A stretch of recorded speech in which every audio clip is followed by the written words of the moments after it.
What's going on, fellas? This is my second attempt at this morning because my GoPro battery died right in the middle of a take.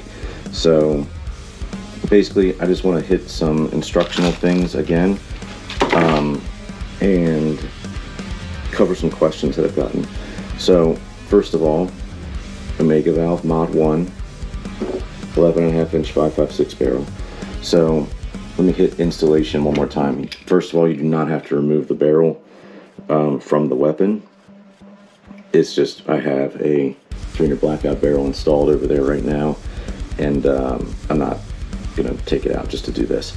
So first things first, these indexing flanges, make sure that they are facing up, and then you're going to just simply insert this into your gas block, okay? Then you're gonna rotate a little bit until it stops, and then you're going to push in the retaining pin and rotate a little bit more. We're now captured. If you don't know how to remove the original valve, it's that simple. Push this in, rotate it, pull it out, right? So now, once you get it installed, I want to remind everybody, this was never meant to be a rapid change system, okay? It kind of can be, like mine, I can rotate. However, this retaining pin has had that done to it, I mean, how many hundreds of times at this point from me doing this, okay? Yours will probably be a lot more stiff. It's okay. It's how it's supposed to be, okay? Or how it was intended to be. It will probably loosen up a little over time, which will be good for you.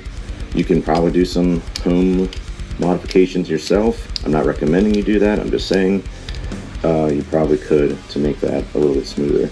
Something else, not all of these valves print exactly the same way. Some of them I had to sand down a little bit more than others, or turn down, or whatever, and they might be a little bit more tight going into the gas block, okay?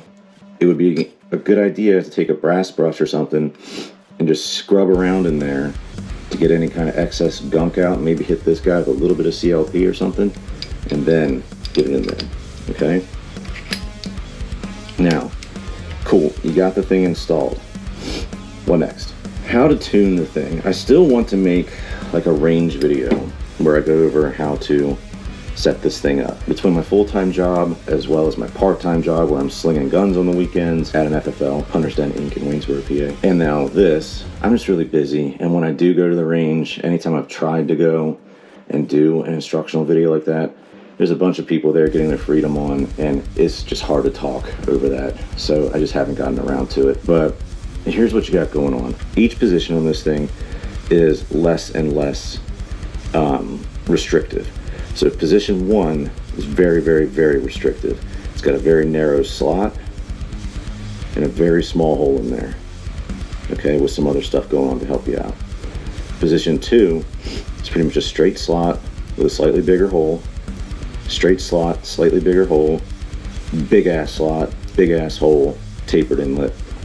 It's going to help you with your high flow rate stuff, okay? Maybe even unsuppressed depending on your ammo.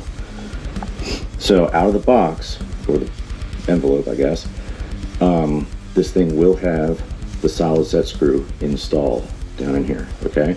What you're looking for, you want to insert this into your rifle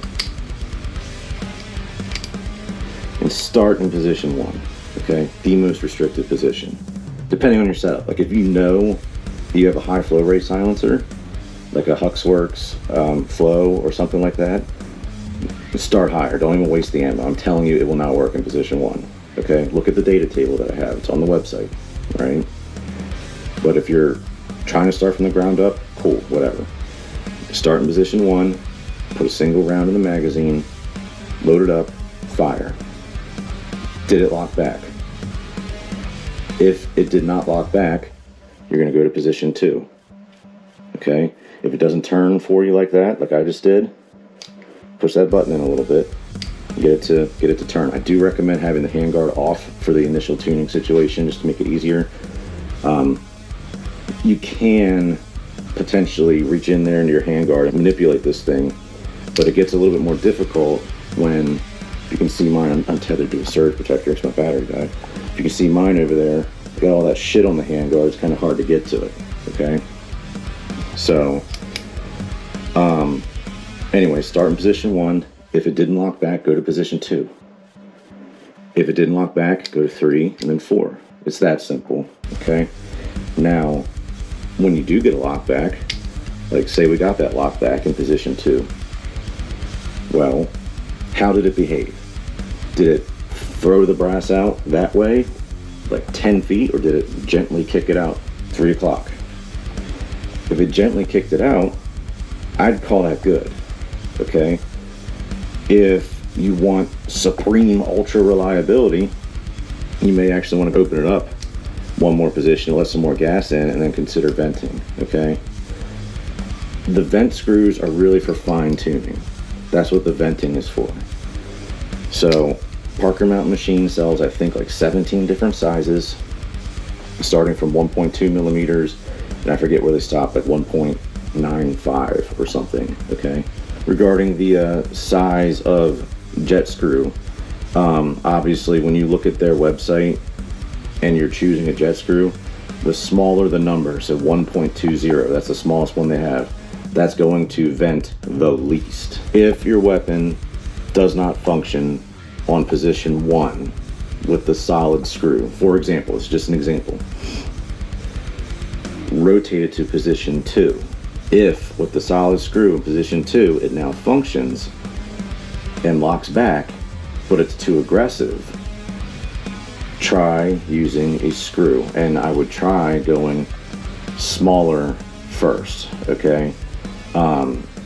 I do not think that I've really ever had to use a screw bigger than 1.50.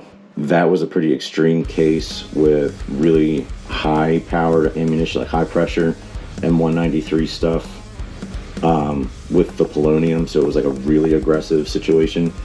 Some that I would recommend getting, I guess, would be the 1.20 and probably the 1.5, okay? So that way you can kind of gauge how far in between you need to go. I did not even test all the screws, just so you guys know. Again, I'm broke. So like, I kind of went in increments of 0.15. Yeah, so I got the 1.20, I got the 1.35, I got the 1.50, you see, so I skipped several in between. There's solutions in between all of those, okay? So again, the name of the game is finding the most restrictive setting that you're comfortable operating with, and if it's kicking out, you know, like 2 o'clock or whatever, try jet screw to vent that. You have a lot of different options to tune this thing, and I'm not suggesting by any means that you go to their website and buy every freaking screw they have. That's, I think they sell them for like $8, 17 times 8, that's a lot of money, okay? Go to my website, look at the data table that's on the product listing for this thing, and see if you can extrapolate some of the data that I have. You know, I don't have every silencer, and every silencer I do have, I bought with my own damn money on Form 4s. I'm broke, okay? So, but, you know, maybe if you have an RC2, maybe, and I don't know, but maybe you can look at that table, find my Razor 556 with the solid end cap, and maybe you can get a similar tuning result that way. Same with like the polonium. I have a polonium. Maybe you have like a silencer coast Saker or something. You see what I'm saying? You might be able to kind of extrapolate some results that way. I'm not guaranteeing that, but it could give you some starting points so you don't have to buy a shit ton of screws with holes in them, okay? Not to take away business from those guys. I hope you do give them some business. They're cool dudes, but you do not have to buy all of them, okay? That would be crazy. And frankly, the solid screw can take most people pretty far. With that, I am also, and I maybe shouldn't even say this, but I'm going to try to make some jet screws myself. I'm not making the same ones they have. What I am going to try to do is I'm going to make some that are smaller. So their smallest one is 1.20. I'm going to start at 1.15. I'm going to do a 1.1, 1.05, and a 1. I'm not going any smaller. And if it doesn't work out with me trying to do that, then it's just not going to happen. Like I said, I'm working the full-time job, the part-time job, I'm doing this, and I'm trying to have a little bit of a family life here. I'm not going to make myself miserable trying to drill tiny little fucking holes in screws. Okay, not with the tools I have. So I'm going to give it a shot and see what happens. So we can get like super anal about this and like tune these like as far as they can possibly go. We'll see what happens there. They will be sold separately. They will not be included because they're going to be a pain in my ass to make. So it just is what it is. I'm sorry. Like I said, the solid screw will probably take you far. Another quick update about the Mod 2 for 300 Blackout. I had a really good range day on Sunday. I updated my data table with a lot of information regarding Mod 2 and what I've tested it with. Take a look at that. I think you'll be really excited. I am going to try one more thing this weekend and see what kind of shakes out from that. But we're pretty much there on that guy. Oh, one other thing regarding setting this up. If you do decide to change the screws, please remove it from the gun. In theory, sure, you can just stick a screw in there and get it out. Remove it from the gun. You do not want to be doing this and that and all this shit up here at the business end of this weapon. I mean, if you're following my recommended tuning procedure of having one in the magazine, the gun should be empty. But just don't do it to yourself, man. Just take the thing out and go from there, okay? So, and I'll show you this too. Just get your wrench in there. The wrench is included as well. See that? Not very much pressure to get that out. There's probably like 2 rotations into the valve and it just falls right out, okay? As far as getting the screws back in there, I'd recommend something like that. And just go counterclockwise for a moment until you can feel the threads kind of lock into place. Like that. Did you hear that? Let me do it again. Okay, so the threads are now locked in place. Now we'll turn clockwise. Like I said, probably about 2.5 rotations is what you'll get. Just go snug. 2 fingers. That's it. Don't go nuts.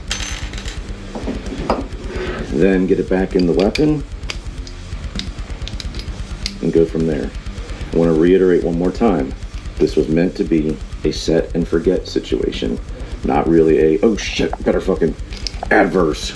You know, it's not really meant for that. It might be able to get to that as your pin wears in or if you polish it a little bit or something. But that's not what was intended, okay?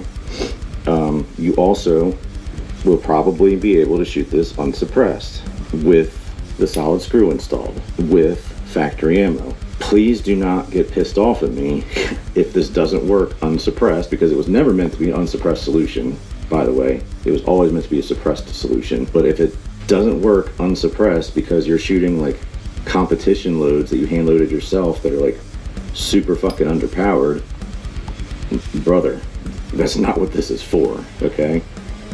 So just be aware of that. I think I pretty much covered it all. If you guys have any questions, you know how to get a hold of me at this point. Hit me up through the website or on Instagram or Facebook. A lot of you have spoken to me already, and you know I usually get back to you within minutes, okay? If not minutes, then like a couple hours, I'll be back to you, okay? I've even spoken to one of you directly on the phone. Yeah, hit me up if you have any questions or concerns, okay? Hit me up if you have questions about starting points for screws or whatever, okay? Again, look at that, like read the product listing on the website, look at the data table. This will work in your Spear LT. It will work in your Virtus. It will work in your Legacy rifles. I do not know if it will work in the newer 7 3/4 inch Rattler barrels, and I do not know if it will work in the little itty bitty 5.5 inch Rattler barrels that they did before. Just saying, I don't know. I don't know if it'll work in your RSARs, your whatevers. It's what I tested this with is on the website, okay? All right, I'm gonna wrap it up there. Like I said, if you have any questions, comments, concerns, whatever, hit me up and we'll get it figured out. Thanks, guys.